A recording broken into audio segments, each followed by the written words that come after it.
بسم اللہ الرحمن الرحیم۔ السلام علیکم۔ یہ جون کی کوئی 24 تاریخ تھی۔ رات کے 2 بج رہے تھے۔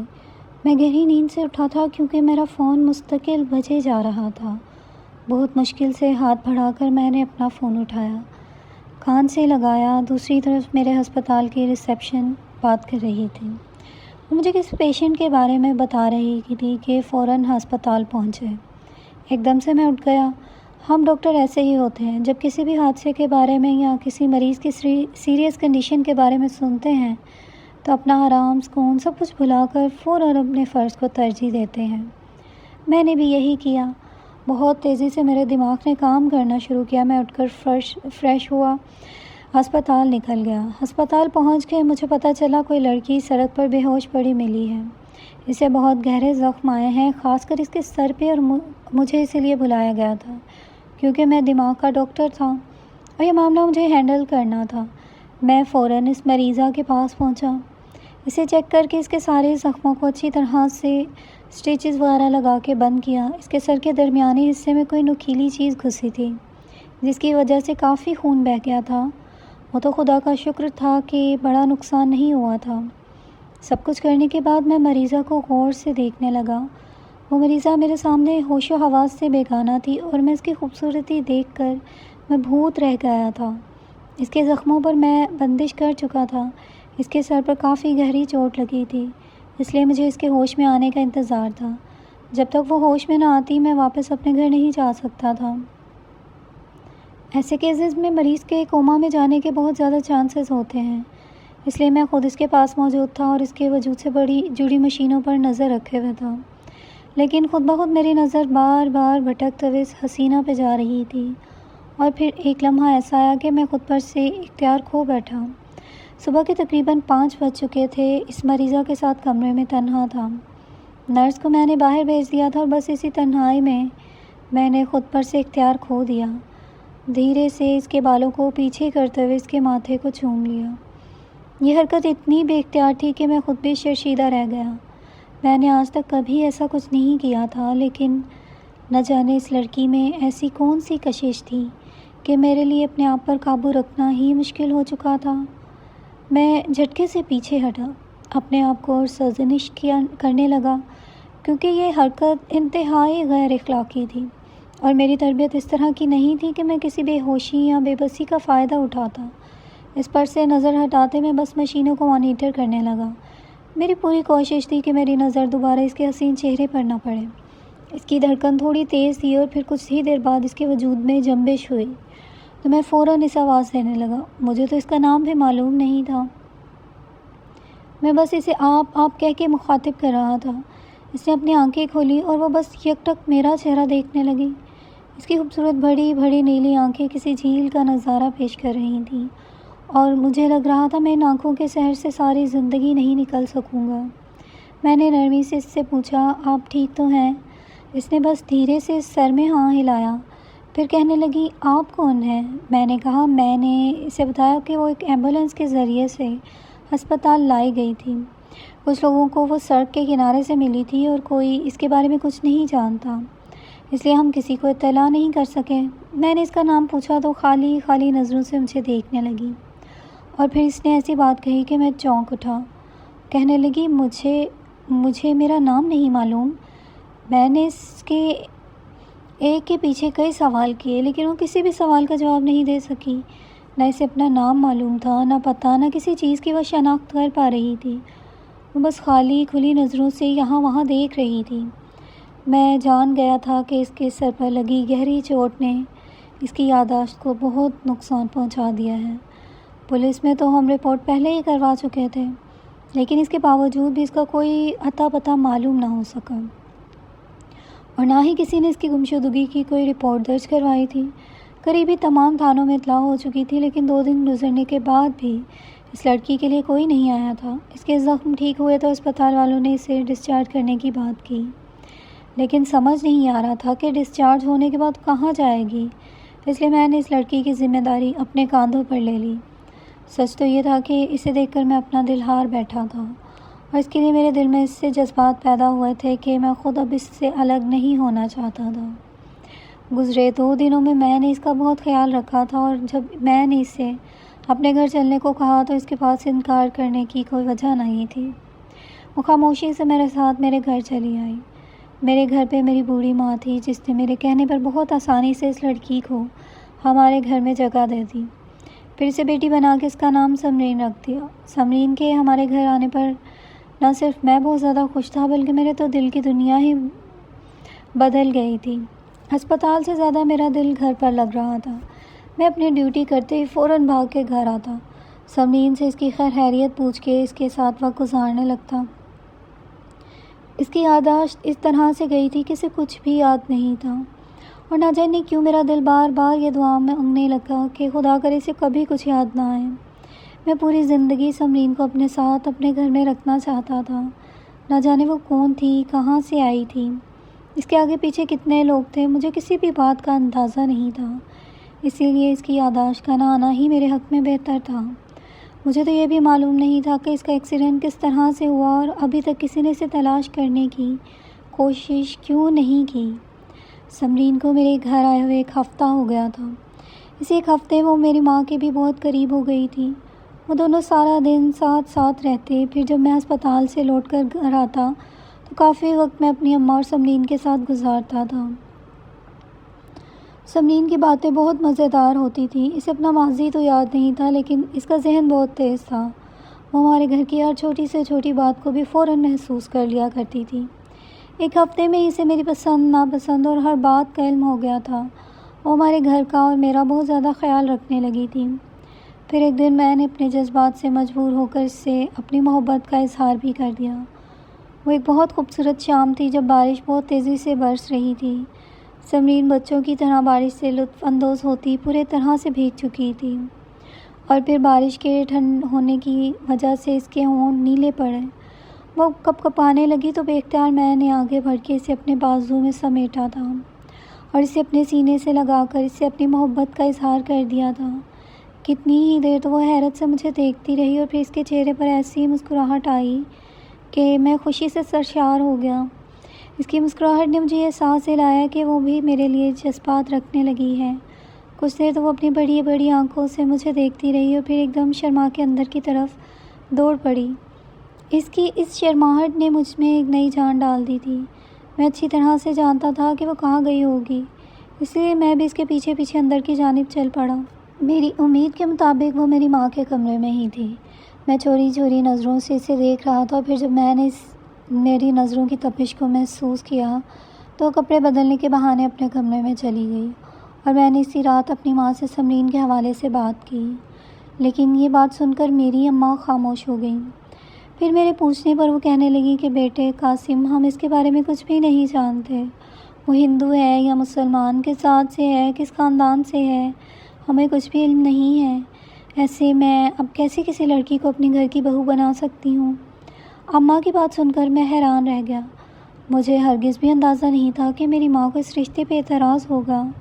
مجھے تو لگا تھا وہ بہت خوش ہوں گی، کیونکہ وہ سمرین کو دل سے اپنی بیٹی مان چکی تھی، لیکن بہو بنانے کے لیے میری ماں نے بھی وہی اصول مقرر کیا جو ہر ساس کرتی ہے، یعنی سمرین کی ذات پات، نسل، خاندان، ہر طرح کی جانکاری چاہیے تھی جو میرے پاس نہیں تھی۔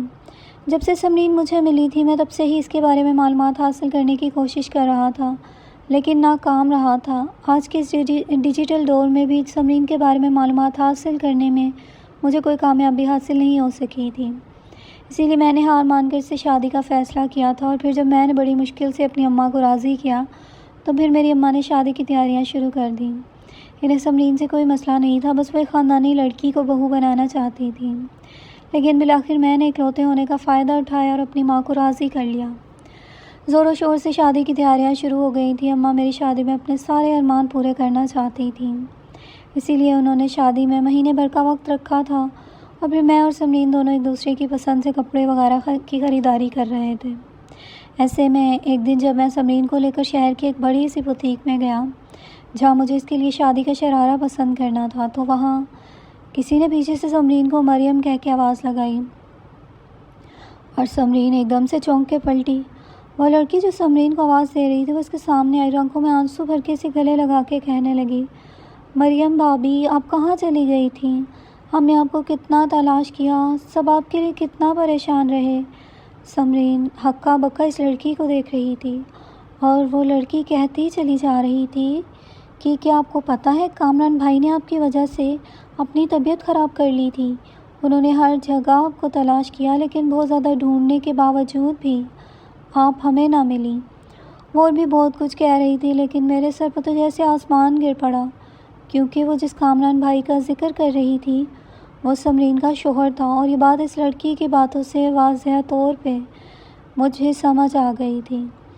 کافی دیر تو سمرین خود بھی ہکا بکا سی اس لڑکی کو دیکھتی رہی اور پھر اس لڑکی نے جلدی سے فون کر کے کسی کو بلایا تو تھوڑی دیر بعد ایک لمبا چوڑا آدمی چلا آیا جس نے سمرین کو دیکھتے ہی اسے اپنے سینے سے لگا لیا اور پھر اس نے وہ تمام ثبوت مجھے دکھائے جس کے تحت سمرین مریم تھی اور وہ اس انسان کی بیوی تھی.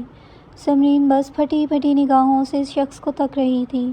شاید وہ اسے پہچاننے کی کوشش کر رہی تھی اور میرے سارے ارمان خاک میں مل گئے تھے. میری شادی سے صرف ایک مہینہ بھر پہلے میری محبت مجھ سے چھن گئی. وہ محبت جسے پا لینے کا مجھے پوری طرح یقین ہو گیا تھا. سمرین کو اب بھی پوری طرح سے کچھ یاد نہیں تھا لیکن سارے ثبوت دیکھنے کے بعد میں اسے اپنے ساتھ رکھنے کا حق نہیں رکھتا تھا. اس لیے اس کا شوہر اور سسرال والے اسے لے کر چلے گئے. وہ لڑکی جو ہمیں بوتیک میں ملی تھی وہ سمرین کی نند کی دوست تھی اور اسی نے سمرین کے پورے سسرال والوں کو خبر کی تھی. سمرین کے چلے جانے کے بعد میری طبیعت بہت زیادہ بگڑ گئی. میں بہت ہی زیادہ برے حال میں تھا. میرا نہ صرف دل ٹوٹا تھا بلکہ سارے ارمان بھی خاک ہو گئے تھے. میں ہر وقت سمرین کو یاد کرنے لگا. کئی راتیں تو میں اپنی اماں کے گلے لگ کر روتا رہا کیونکہ میں سمرین کو اپنی پوری زندگی سونپ چکا تھا اور اب اس کے بغیر جینا میرے لیے ممکن نہیں تھا. مجھے تو اس کی اس قدر عادت ہو گئی تھی کہ اس کے بغیر گزارا کرنا میرے لیے موت کے برابر تھا. مجھے تو یہ سمجھ نہیں آ رہا تھا سمرین کا شوہر جو اسی شہر میں رہتا تھا وہ سمرین کو ڈھونڈنے میں اتنا عرصہ ناکام کیسے رہا. اگر اس نے پولیس میں کوئی رپورٹ کروائی تھی تو پھر ہمیں یہ بات کیوں پتہ نہ چل سکی. میں نے تو شروع سے پولیس کا سہارا لیا تھا لیکن سمرین کے حوالے سے کہیں کوئی رپورٹ درج نہیں ہوئی تھی. 24 دن گزرے تو مجھے یاد آیا کہ سمرین کا کچھ گولڈ میرے پاس ہے. دراصل جس وقت اس کا حادثہ ہوا تھا اس وقت وہ کچھ سونے کے زیورات پہنے ہوئے تھی اور میرے ہی گھر رہ گئے تھے. اس لیے میں اس کے گھر پہنچ گیا. گھر کیا تھا، بڑا ہی عالیشان بنگلہ تھا. میں نے سمرین یعنی مریم کے حوالے سے چوکیدار سے بات کی تو پہلے تو اس نے صاف انکار کر دیا لیکن جب میں نے بار بار اصرار کیا تو اس نے اندر کسی سے بات کی. پھر مجھے ڈرائنگ روم میں بٹھا دیا گیا. تھوڑی دیر بعد سمرین کا شوہر کامران میرے سامنے آ کر بیٹھ گیا اور بہت سخت لہجے میں مجھ سے میرے آنے کی وجہ پوچھ رہا تھا. میں نے وہ شاپر اس کے آگے کر دیا جس میں سمرین کے زیورات تھے. اس نے سمرین کی طبیعت وغیرہ کے بارے میں پوچھا تو وہ شدید غصے میں آ گیا. کہنے لگا تم بہت ہی گھٹیا آدمی ہو. پہلے اتنا عرصہ میری بیوی کو اپنے گھر میں چھپا کے رکھا اور نہ جانے کیا کچھ کرتے رہے اور اب یہاں تک چلے آئے ہو. تم تو اس سے شادی کرنے والے تھے. اس سے زیادہ تمہارے گھٹیا پن کا اور کیا ثبوت ہو سکتا ہے. کامران کی بات سن کر میں شرمندہ ہوا. کہا کہ مجھے معلوم نہیں تھا سمرین یعنی مریم شادی شدہ ہے. میں تو اسے سہارا دینا چاہتا تھا. اس سے زیادہ میرا اور کچھ مقصد نہیں تھا. میں تو یہ سوچ کے یہاں آیا تھا کہ سمرین کی خیریت لوں گا. مجھے لگا تھا اس کا شوہر میرا شکریہ ادا کرے گا کہ اتنا عرصہ میں نے اس کی بیوی کا خیال رکھا لیکن وہ تو الٹا مجھ سے بدگمان ہو چکا تھا. میری نیک نیتی کو بھی وہ میری بدنیتی قرار دے رہا تھا. خدا گواہ تھا میں نے کبھی سمرین کے ساتھ اپنی حدود کو پار نہیں کیا تھا. میں نے کبھی اس بات کا فائدہ نہیں اٹھایا تھا وہ بے سہارا ہے یا پھر میرے گھر میں رہتی ہے اور اسی لیے مجھے غصہ آ رہا تھا کہ کامران میرے اور سمرین کے حوالے سے ایسی باتیں کیسے کر سکتا ہے. میں نے غصے میں اسے بتایا میرا سمرین کے ساتھ کوئی ناجائز تعلق نہیں تھا. میری آواز شاید اندر چلی گئی تھی اسی لیے اچانک ہی سمرین ڈرائنگ روم میں آ گئی. اس کے چہرے پہ نظر پڑتے ہی میرے ہوش اڑ گئے. اس کے منہ پہ نیل کے نشانات تھے اور ایک طرف سے اس کا منہ سوجا ہوا تھا. ایک ہاتھ بھی فریکچرڈ تھا اور یہ سب دیکھ کے میں دنگ رہ گیا. وہ بھاگتے ہوئے میرے پاس آ گئی، میرے قدموں میں بیٹھ گئی. کہنے لگی مجھے اپنے ساتھ لے چلو. یہ آدمی کون ہے؟ یہ میرا شوہر ہے بھی یا نہیں؟ لیکن میں یہاں بہت زیادہ پریشان ہوں. یہ مجھ پر الزام لگاتا ہے، مجھے بد کردار کہتا ہے، مارتا پیٹتا ہے. میں یہاں نہیں رہنا چاہتی. سمرین کا حال دیکھ کے تو میرے دل نے دھڑکنا چھوڑ دیا. وہ مجھ سے مدد کی التجا کر رہی تھی اور میں ہکا بکا سا کھڑا کامران کو دیکھ رہا تھا۔ میرے سامنے کامران نے اسے بازو سے پکڑا، اسے گھسیٹتا ہوا اندر لے گیا، اور پھر جب وہ واپس آیا تھا غصے میں کہنے لگا، ایسی بے حیا عورت کو میں نے اپنے گھر میں دوبارہ جگہ دی ہے۔ میں اچھی طرح سے جانتا ہوں اس نے تمہارے ساتھ کیا گل کھلائے ہوں گے، تم نے بھی بہت فائدہ اٹھایا ہوگا۔ آخر مریم جیسی جوان اور خوبصورت لڑکی کو کوئی مرد کیسے چھوڑ سکتا ہے؟ اسی لیے بہتر ہے کہ یہاں سے دفع ہو جاؤ اور دوبارہ یہاں نہ آنا۔ میں کامران کی باتوں پر حیران تھا۔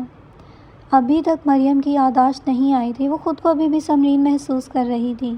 بجائے اس کے کہ کامران محبت سے اس کا ماضی یاد دلاتا، وہ اس کے ساتھ مار پیٹ پہ اتر آیا تھا، اور یہی بات مجھے بہت زیادہ پریشان کر رہی تھی۔ میں وہاں سے باہر نکلا تو میرے دل کو سکون نہ آیا۔ میرا ایک دوست پولیس آفیسر تھا، میں اس کے پاس گیا، ساری بات بتائی تو کہنے لگا، اس طرح کی مار پیٹ تو ڈومیسٹک وائلنس میں آتی ہے، اور خاص طور پر تب جب عورت کی یادداشت بھی ٹھیک نہ ہو۔ تو تم کہو تو میں کارروائی کرتا ہوں۔ پھر میں نے اس سے کہا، ٹھیک ہے تم کارروائی کرو، FIR میں خود درج کرواؤں گا۔ میرے کہنے پر کارروائی ہوئی، پولیس والوں نے سمرین کو وہاں سے نکال لیا۔ میں اسے واپس اپنے گھر لے آیا، جبکہ کامران کو ڈومیسٹک وائلنس کے چکر میں پولیس نے گرفتار کر لیا تھا۔ سمرین کی حالت دیکھ کے تو میری والدہ کا دل بھی بہت زیادہ دکھا تھا۔ انہیں نے سمرین کی ذمہ داری شروع کر دی۔ اس کی ذہنی حالت بہت زیادہ خراب تھی، ایسا لگتا تھا جیسے اس کے ساتھ بہت زیادہ مار پیٹ کی گئی ہے۔ اس کے چہرے پہ نیل کے نشانات اس کی گواہی دے رہے تھے کہ اس کا شوہر ایک جانور تھا۔ 40 دن ایسے ہی گزرے کہ ایک روز سمرین سیڑھیاں اتر رہی تھی کہ کمزوری کی وجہ سے اسے چکر آئے اور وہ سیڑھیوں سے گر پڑی، اور جب اسے ہوش آیا تو اس کی یادداشت واپس آ چکی تھی۔ شاید ذہنی تناؤ کی وجہ سے یا پھر دوبارہ چوٹ لگنے کی وجہ سے اس کا دماغ کام کرنا شروع ہو گیا تھا، اور جو حقیقت اس نے سنائی تھی وہ سن کر تو میرے قدموں سے زمین نکل گئی تھی۔ اس نے بتایا تھا اس کا کوئی حادثہ نہیں ہوا تھا، بلکہ اس کے شوہر نے جان بوجھ کر اسے ایسی گاڑی میں بٹھا دیا تھا جس کا بریک فیل تھا، اور اس کے ایکسیڈنٹ کے وقت اس کا شوہر وہیں موجود تھا۔ وہ ایک ویران سی جگہ تھی، اور پھر اس کے شوہر نے اس کے سر پر کوئی ایسی چیز ماری تھی جس کے بعد اس نے اپنا ہوش کھو دیا تھا۔ بظاہر یہ کار ایکسیڈنٹ تھا، لیکن در حقیقت اسے جان سے مارنے کی کوشش کی گئی تھی۔ وہ روتے ہوئے بتا رہی تھی کہ کامران جس جائیداد پہ عیش کر رہا ہے وہ سب اس کی ہے اور اس کے والد کی ہے۔ اس کے والد نے مرتے وقت یہ ساری جائیداد سمرین کے نام کی تھی، اور اسی جائیداد کی خاطر کامران اس کی جان لینا چاہتا تھا، لیکن خدا کا کرنا ایسا ہوا کہ اس کی جان تو نہ گئی، لیکن وہ مجھے مل گئی۔ اس کی یادداشت نہیں تھی، اسی لیے اتنا عرصہ میں نے اسے سنبھالا، اور کامران نے یہ سوچ کر اسے تلاش کرنے کی کوشش نہیں کی کہ وہ مر کھپ گئی ہے۔ لیکن جب سمرین کی نند کی دوست نے اس کے گھر والوں کو اطلاع دی تو کامران کو اس بات پہ بہت غصہ آیا کہ سمرین ابھی بھی زندہ ہے، اور اس نے ایک دفعہ پھر اس کے ساتھ مار پیٹ شروع کر دی۔ وہ چاہتا تھا وہ اس کی یادداشت نہ ہونے کا فائدہ اٹھا کے اسے ذہنی مریض بنا دے، لیکن میں اتفاق سے اس کی محبت میں اس کے دروازے پہ پہنچ گیا اور ایک دفعہ پھر اسے اس آدمی سے بچا لایا۔ سمرین میرے سینے پہ سر رکھ کر رو رہی تھی، اپنے غم بیان کر رہی تھی۔ سمرین نے بتایا کہ وہ اور کامران ایک ہی کالج میں پڑھتے تھے۔ اس نے اپنی پسند سے کامران سے شادی کی تھی۔ اسے لگا تھا کامران اس کے لیے ایک آئیڈیل شوہر ثابت ہوگا، اور شادی کے شروع میں تو واقعی کامران اس کے ساتھ بہت اچھا رہا تھا، لیکن کچھ ہی مہینوں بعد سمرین پہ یہ حقیقت کھل گئی کہ کامران نے محض اس کی جائیداد کے لیے اس سے شادی کی ہے، اور جب سمرین نے اس سے جان چھڑوانے کی کوشش کی تو اس نے سمرین کو ہی راستے سے ہٹا دیا۔ سمرین نے بتایا تھا وہ بہت جلد کامران سے طلاق لینے والی تھی، اور جب کامران کو اس بات کی بھنک لگی تو اس نے جان بوجھ کر یہ سارا منصوبہ بنایا تاکہ سمرین اور اس کی والد کی جائیداد اس کے ہاتھ سے نہ جائے۔ کامران نے اس کے ساتھ ہمیشہ ہی ایسا سلوک کیا تھا، اور اب تو وہ بات بات پہ اسے بے حیا اور بد کردار کہنے لگا تھا۔ میں نے سمرین کو یقین دلایا کہ میں ہمیشہ اس کا ساتھ دوں گا۔ میں نے سمرین کی کامران سے خلا کروائی، کامران پر اقدام قتل کا جرم بھی دائر کروایا۔ کامران کو 14 سال کی قید مشقت کی سزا سنا دی گئی، جبکہ سمرین نے مجھ سے شادی کر لی تھی۔ ہم دونوں آج ایک ساتھ بہت اچھی زندگی گزار رہے ہیں۔ کامران نے اپنی طرف سے سمرین کو مارنے کی، اسے پاگل کرنے کی ہر ممکن کوشش کی تھی، لیکن خدا جب کسی کو زندگی دیتا ہے تو پھر کوئی بھی اس کا بال بیکا نہیں کر سکتا، اور سمرین کے معاملے میں بھی ایسا ہوا تھا۔ کامران کی لاکھ کوششوں کے باوجود بھی اس کی جان نہیں گئی تھی، بلکہ اس کی یادداشت بھی لوٹ آئی تھی۔ جلدی سمرین میرے بچے کی ماں بننے والی ہے۔ اس کا اصل نام تو مریم ہے، لیکن چونکہ میں نے اس کو سمرین کا نام دیا تھا اس لیے اس نے یہی نام رکھ لیا، اور اب میں اس کو سمرین کہہ کے ہی پکارتا ہوں۔